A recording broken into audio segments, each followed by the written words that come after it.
Սիրելի հայրենակիցներ, պարտավոր եմ նորից ասել։ Արդեն երկրորդ շաբաթն է Հայաստանի ազգային ժողովը շարունակում աշխատանքը ոչ լեգիտիմ կարգով։ Տնային կալանքի տակ է մեր գործընկեր Արթուր Սարգսյանը եւ նա արդեն երկրորդ շաբաթն է զրկված իր խոսքը ազգային ժողովի ամբիոնից հնչեցնելու։ Իբրև նախաբան Տիկին Կարապետյանին չեմ կարող չանդրադառնամ, որտեղ ես ահավոր ներվայնանում եմ, երբ որ պատմական փաստերը կեղծվում են։ Ահավոր ներվայնանում եմ հատկապես այն հերոսական փուլի պատմական փաստերը, որ կեղծում եմ, որի շարքային անդամ երիտասարդ երջանկություն եմ ունեցել։ Հազար ներողություն, պարոն Մանուկյան, ես ներվայնանում եմ, քանի որ աղմուկ է, խնդրում եմ դադարեցրեք աղմուկը, հարգելի գործընկեր։ Պարոն Ալեքսանյան, Ռոբերտ Քոչարյանը Հայաստանի Հանրապետության Գերագույն խորհրդի անդամ ընտրվել է 89 թվականի օգոստոսին, Վանաձորից։ 92 ասեցի, ասեք 92-ին հելել եկել է 90 թվականի մայիսին, ի թիվս 13 արցախցիների Հայաստանի Գերագույն խորհրդի նոր ընտրություններով ընտրվել է Գերագույն խորհրդի պատգամավոր և նաև նախագահության անդամ։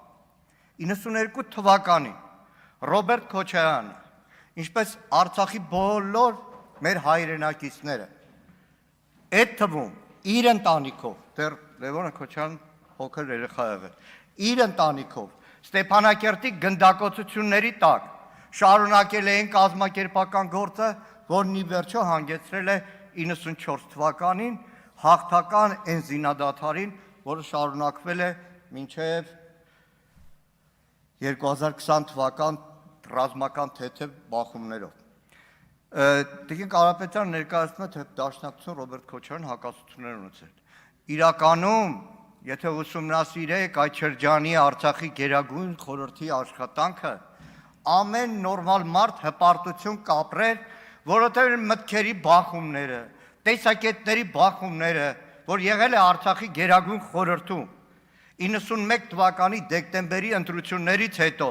երբ որ Գերագույն խորհրդի նախագահ 92-ի հունվարի 8-ին ընտրվեց Արթուր Մկրտչյանը, ուղղակի նախանց կապրեք, օրինակ համեմատելով ներկայիս մեր ազգային ժողովը։ Այն Գերագույն խորհուրդն էր, որի անդամ օրինակ Դաշնակցության Արցախի կենտրոնական կոմիտեի անդամ Վիգեն Գրիգորյանը նահատակվեց։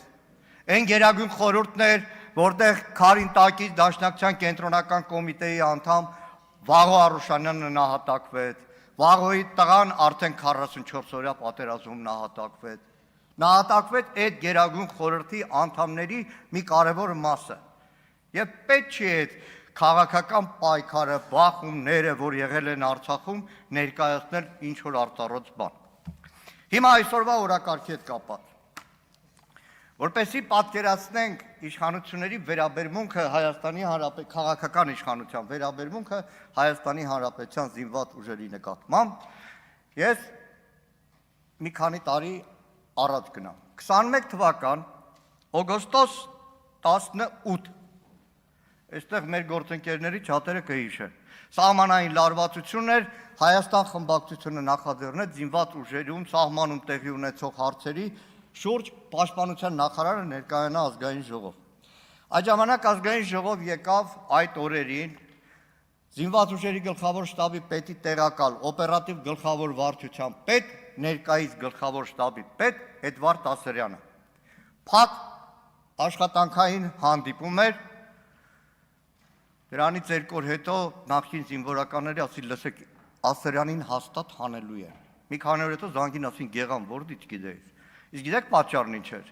Էդվարդ Ասրյանը այդ օրը որ եկել ազգային ժողով, մի քանի ամիս առաջ մայիսին է նշանակվել գլխավոր շտաբի պետի տեղակալ, օպերատիվ գլխավոր վարչության պետ։ Ուղղակի այդ հանդիպանը Սերան Օհանյանը հարցվեց, մեկ էլ Ասրյանը դե զինվորական է, քաղաքականապես չի կարողացել այդ ժամանակ բանանի, ասեց Սերան Մուշեղիչը կանգնածա բանակի ակունքներում, լավ հրամանատարը, մի քանի հատ գովակ, զգացի պարոն Քոչարյանի դուրը չեկավ Անդրանիկ, Հակոբ Արշակյանի դուրը չեկավ և ԿՊ պատգամավորների մի քանի օր հետո մայիսի նշանակված գլխավոր շտաբի պետի տեղակալ օպերատիվ գլխավոր վարչության պետ Էդվարդ Ասրյանի սեպտեմբերին հանեցին։ Մի քանի ամիս աշխատեց։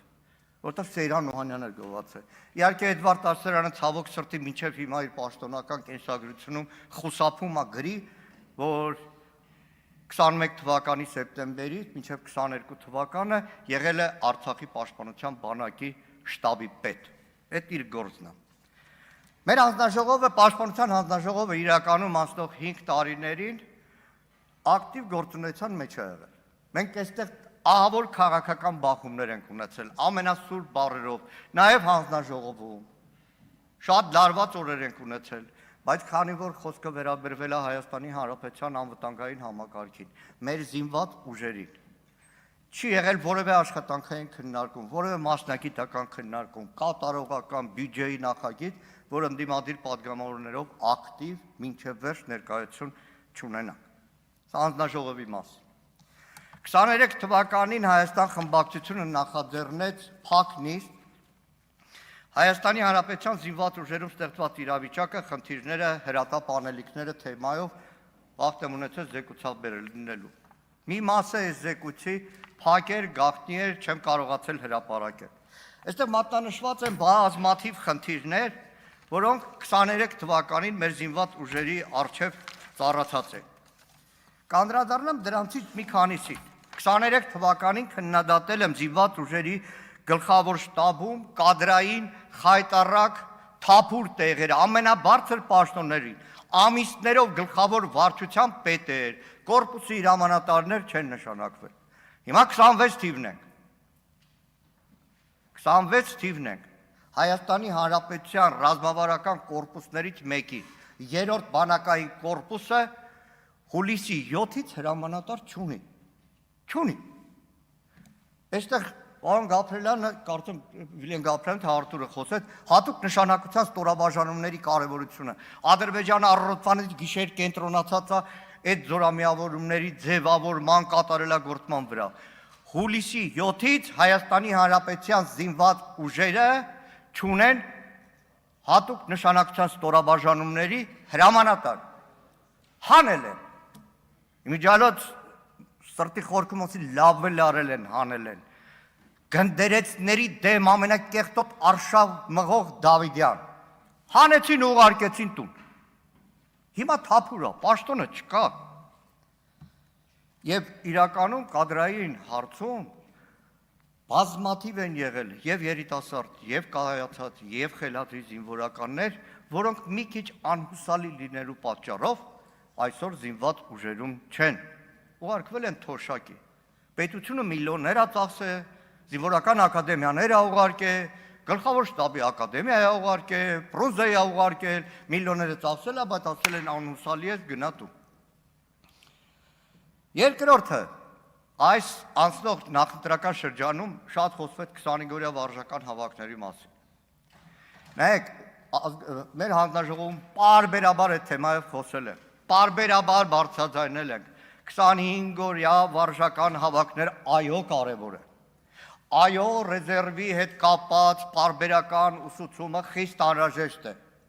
բայց անթույլատրելի է, ինչպես անցնող տարիներին, հիմա հատկապես, որ 25-օրյա վարժական հավաքները դարձել են մահակ, քաղաքական մահակ,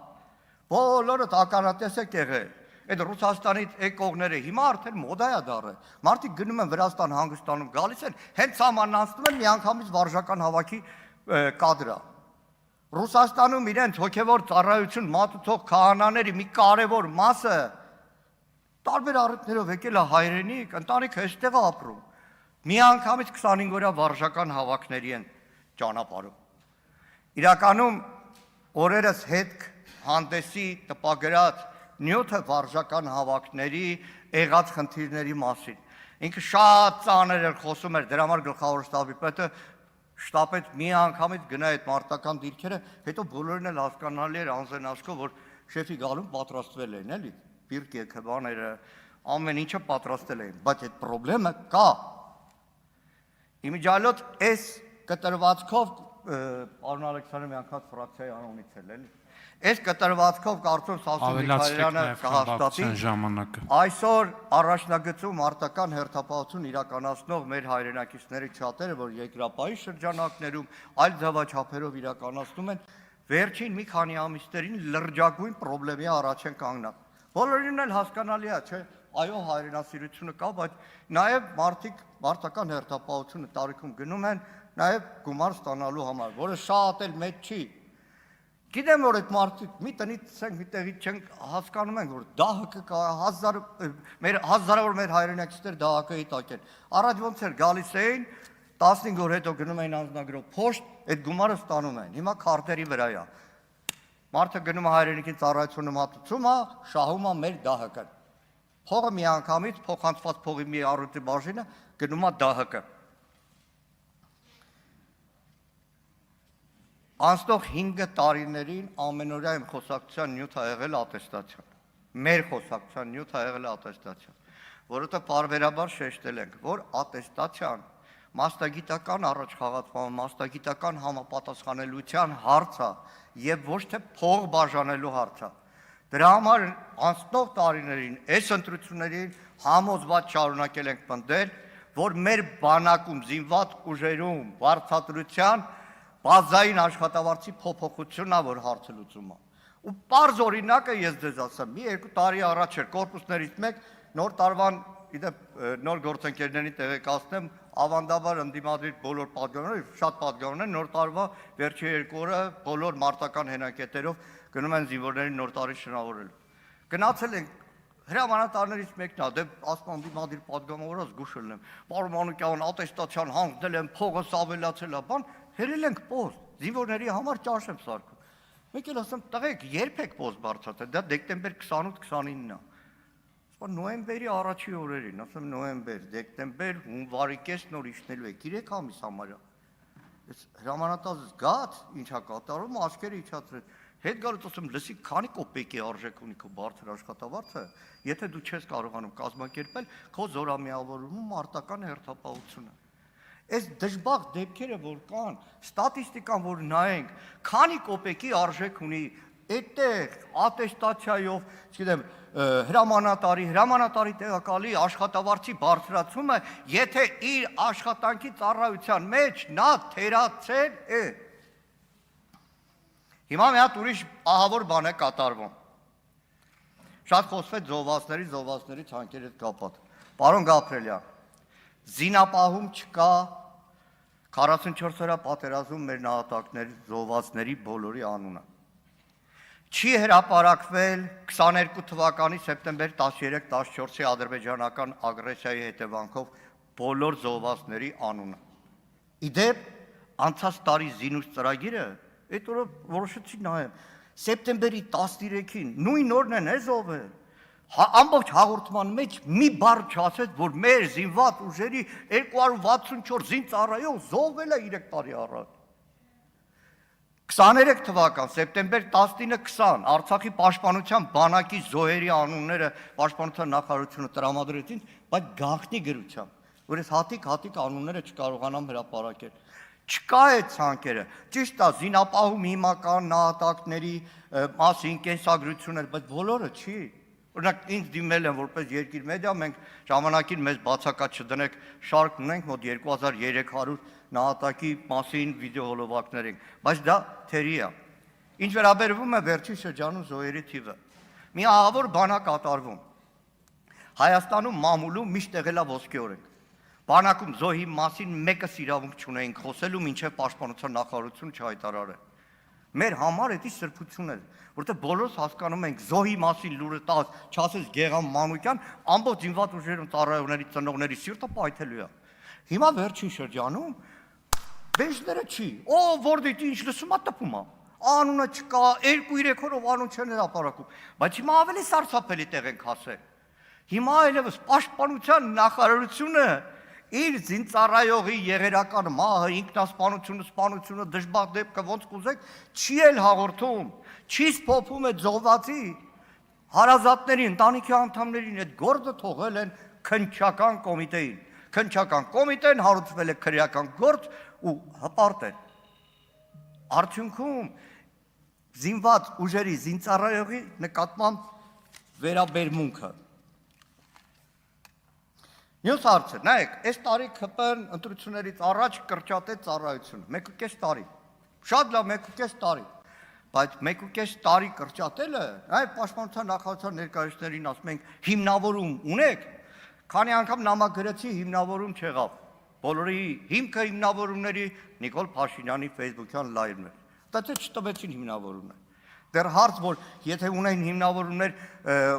հուլիսյան ամառայի զորակոչը ինչի տեղափոխեցին հունվար։ Բայց այստեղ կա մի կարևոր բան։ 1.5 տարի ծառայությունը պաշտպանության նախարարությունը գլխավոր շտաբ ասում է ուսումնական ծրագրերը փոխվել են։ Տրամաբանությունը ընդհանրապես զինված ուժերի պարտադիր ծառայության հետևյալն է։ Դպրոցում կար նախնական զինվորական պատրաստություն եւ դպրոցական տարիներից նախնական զինվորական պատրաստության արդյունքում ինչ որ մակարդակ կայացած 18 տարեկան մեր երիտասարդը գնում է զինված ուժեր ծառայելու։ Հիմա հանել է, հանում են։ Հիմա հանում են ու փոխում են անվտանգային կենսագործունեություն։ Դպրոցական տղեն, որ 2 տարի դպրոցում դեմը տեսնում էր սպա, հոգեբանորեն հատկապես հիմա զինվորական այդ 18 տարեկան ագրեսիվ մի քիչ տաքարյուն երիտասարդի բանակի հետ սինխրոնիզացման կարևոր 2 տարի էր, երբ որ հա իր սպա զինղեկը նկատողություն կարող աներ, գնահատական ցածր նշանակեր բարձր։ Հիմա այդ զինղեկի անունը վերանում է։ Զինղեկի անունը վերանում է։ Այսինքն այն 2 տարին որ դարել է 1.5, դեռ այն դպրոցական նախապատրաստությունն էլ վերջանում է։ Հիմա բանակի հեղինակություն շատեր են ասում։ Այս 2.5 տարի ԱՊՆ-ից փորձում եմ ստանալ փառքի անկյունների նմուշ, որոնք հանվեցին։ Թե մրցույթ ենք հայտարարել, տենդերը չեղավ 24-ին, 25-ին պիլոտային ինչ-որ ծրագիր, մինչև հիմա չեմ կարողանում։ Եվ վերջապես Անդրանիկ Քոչարյանը կասեր Գեգամ Մանուկյանի սիրելի թեման։ Հանդերձանք։ Նայեք, ամեն կառավարության ծրագրի հաշվետվության ժամանակ խոսացել ենք։ Ինչ ա եղել։ Պատերազմից հետո բնականաբար խոսում էր հանդերձանքը փոխելու մասին։ Մեկ էլ 23 թվին թիկունքի պետը հայ զինվոր թերթին հարցազրույց տվեց, որ 24 թվականը զինված ուժերը ունենալու է նոր հանդերձանք։ 24-ին չկար, ասում եմ, ուրա, տենդեր ենք հայտարարել, չի եղել։ 25 տենդեր ենք հայտարարել, չի եղել, ինչ որ ակնարկում էին ամերիկացիների հետ։ Բան, այս տարվա 25-ի վերջին մեկ էլ ասեցին Ամերիկայից ֆորմեք են եկել։ Այդ որ ասեն ֆորմեք, ամբողջ զինված ուժերի չի, մի 3000 հատ։ Ու ասեցին, որ փորձարկում է անցնելու զինված ուժերում։ Դե մի քանի ամիս թող փորձեին։ Ինչքան հետաքրքրում է փորձարկումը ոչ միտեղ չէր արտար։ Այս տարվա մայիսի 28-ին ախր ժողովուրդ բառը բանա օդի մեջ չի հայտարարվեց տողանց անցնելու է զինված ուժերի նոր համազգեստով։ Բայց մենք փորձարկում, դա կարողա չի հաստատվում։ Ու այնքան էր այդ քարոշա մեքենան ասել նոր համազգեստ։ Այդ պարադի հաջորդ օրը խանութը մի հատ հին ֆորմով տղա էր կանգնած, մեկն ասել, «Էս մեր նոր ֆորման է բանակի»։ Կարևոր է Աջափնյակի մետրոյի նման տպավորությունը թողել էին։ Բայց հիմա էլ այն օրն եմ անդրադարձել, գլխավոր շտաբի պետ այդ նոր ֆորմով է, օրը Միգունինի էլ բանա բերետ է փոխում, հիմա ոնց որ թե ասել են, ով ինչ ռոդ վոյսկից է, այդ գույնի բերետ պետքա կրի։ Բայց գնում կանգնում է բանակի դեմ, բոլորը հին հանդերձանքով էր։ Բանակ զորակոչվող տղեն, որ մի քանի ամիս է ինքը ծնողը լսել է, որ նոր հանդերձանք է բանակում, էլի հին հանդերձանքը ստացել է, գնացել է իր ծառայությունը մատուցել։ Կարևորը կոստումներն են։ Ռուսական մի խոսք ասում է, «Товарищ генерал, вы детей любите, детей нет, но сам процесс, հիմա կարևորը այս process-ն է»։ Բարդ ռազմարտությունների մասին շատ կուզեի խոսել, բայց չեմ անդրադառնա ԱԱՑ, երկու բան ասեմ։ ԱԱՑ-ում ավելի հեշտ փոխում են սահմանապահ զորքերի հրամանատարներին, քան որևէ այլ բան։ Նայեք, Արման Մարալչյանը նշանակվեց 20 թվականի հոկտեմբերին, որտեղ այս իշխանության առաջին նշանակած սահմանապահ զորքերի հրամանատարը են խաղաղապահները, որ դուրս եկան փողոց, դրանց հրամանատարներ, պրավալ տվեց ռազմական գործողությունների ժամանակ իր գործը։ Արման Մարալչյանին հանեցին Տեր գյուղի միջադեպի համար։ քննություն տարվեց։ Վերջում Աննա Գրիգորյանը հարցում էր, ասեցին որևէ զանցանք Արման Մանուկյանի վրա չկա, բայց մարդը այլևս չկա։ Հետո մնացած բոլոր ով նշանակվել է մի քանի ամսով։ Ավարտեք։ Ածեի բախտը վերեց, այնքան բան ունեի ասելու, բայց դա հանձնաժողովի նիստերին կասեմ դեռ։